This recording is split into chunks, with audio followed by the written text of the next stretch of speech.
This is lesson 7.3, multiples of unit fractions for 4th grade. I'm on page 234.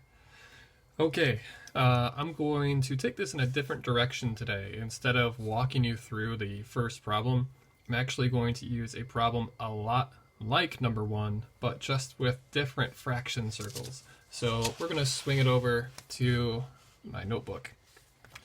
So here's what they throw at you. They give you a few circles. I think it's 2 circles number 1, but we're going to use 3 circles here, fraction circles. And the first thing they want you to do is to find an addition equation using these 3 fraction circles. The first thing we need to do is identify what fraction we're working with in each fraction circle. And we can find that out by counting how many pieces each circle has. I see 4. So that's our denominator. And then we can find out how many are shaded in.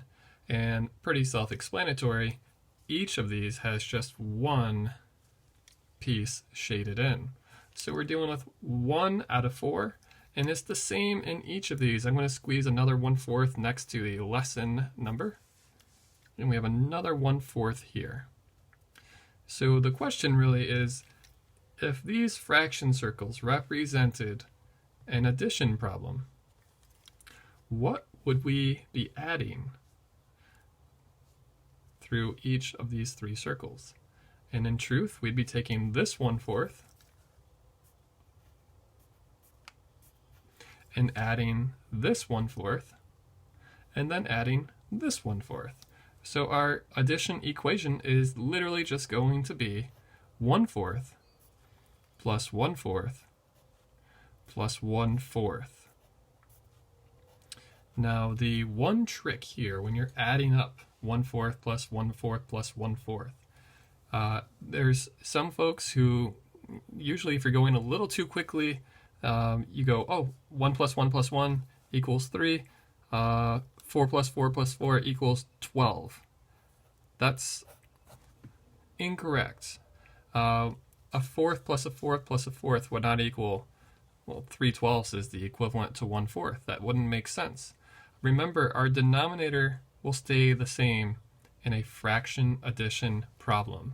So you'll add the numerator, so the 3 will stay up top, but the bottom will stay the same. It'll stay 3/4. And if you want to know how that makes sense, you could just as well do this. If you treat these 3 as pizzas, giant pieces of pizza broken into 4ths, and you want to take a piece from each of these and add it to a new, I don't know, a new plate or a new pan, we would take this one, put them right here. We'll take this 4th, find a different spot for them. We'll put them right here. And we'll take this last 4th and find another spot for him. We'll put him right here. And you can notice through our visualization, through our drawing, that taking 3/4, a 4th, a 4th, and a 4th, and putting them together would equal 3 out of 4. Okay, so that's what they're looking for the addition equation. And there's another way we can solve this, not just addition, we can also use multiplication. So to solve using a multiplication equation, what you're going to do is take the unit fraction at play here. And the unit fraction literally just means taking the denominator that you're using and then putting a 1 on top of it. The unit fraction always has a numerator of 1. And this is going to come in handy for page 235. So put this in your brain, just put it in the back of your noggin until we get there. Now, for the multiplication equation, we're going to use that unit fraction. I guess we're using that information now. Cool. So we're going to take 1/4. And again, looking up here at this picture, remember it was only these 3 to begin with. How many times did we have 1/4? Here's 1/4, that's 1 time. Here's 2 times. Here's 3 times. So you could either do 1/4 plus 1/4 plus 1/4, or you could do 1/4 3 times. 1/4 times 3. And of course, you can actually solve this one. Remember, if you want to turn a whole number into a fraction, you just put that number over 1. So take the 3, put them over 1. And to multiply fractions, you just go right across. It's actually easier than adding fractions. So you'll do 1 times 3 equals 3. Then 4 times 1, which equals 4. So your multiplication equation is 1/4, the unit fraction, times 3 in this case, because we have 3 1/4.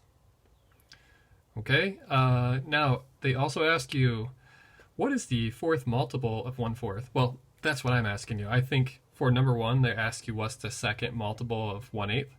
But I'm going to show you the 4th multiple of 1/4. They basically mean this. Here's the 1st multiple of 1/4. And 1/4 times 2 would be 2/4. 1/4 times 3 would be 3/4. And 1/4 times 4 would be 4/4. And they wanted the 4th multiple. So here's 1, 2, 3. Here's our 4th multiple of 1/4. So basically you'll take your 1/4 and multiply it by 4 in this case, and that's how you get your 4th multiple. If they're asking for the 2nd multiple, take your original unit fraction and multiply it by 2. If they're asking for the 12th multiple, multiply it by 12. I think you get the point. Okay, let me check the time here. Do I have enough time to look at page 235? I think I do. Let's swing over to page 235.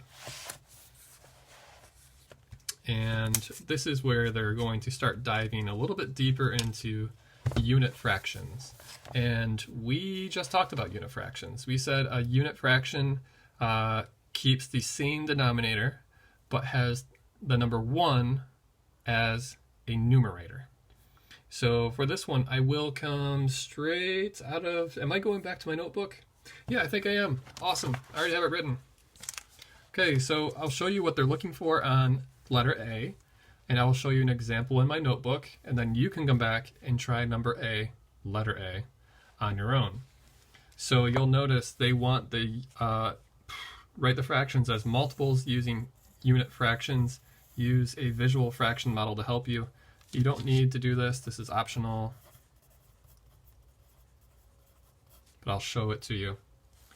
But you do need to find a multiplication story using a unit fraction. So something times something equals 4/12. We're going to use a smaller number for my example.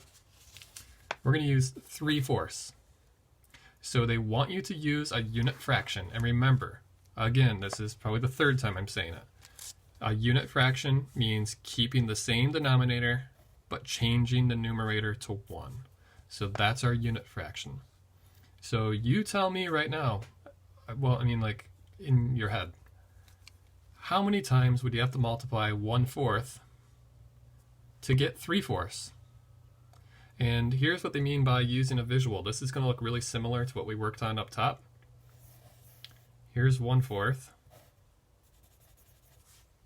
Okay, so that's 1/4 times 1, basically. Here's another 4th. This would be like 1/4 times 2, which would be 2/3. Or excuse me, crazy, 2/4. And then here is 1/4 times 3, which would give us 3/4. So what did we have to multiply? How many times did we have to do 1/4? 1, 2, 3. So take the unit fraction, we multiply them by 3 to get 3/4. Not too shabby, right? So if you look on page 235, I'll throw this at you just to reiterate the point. Remember, they want you to use the unit fraction. So for A, you're going to start with same denominator, and unit fraction means changing the numerator to 1. So how many times would you have to multiply by 1/12 to equal 4/12? And I have confidence that you guys can pull that one off. Okay, I think I'm going to leave off there. I'm looking down at the rest of 235. I think you guys can handle this. But as always, if you have any questions, email me, dojo me, leave a comment, and I will see you for lesson 7-4.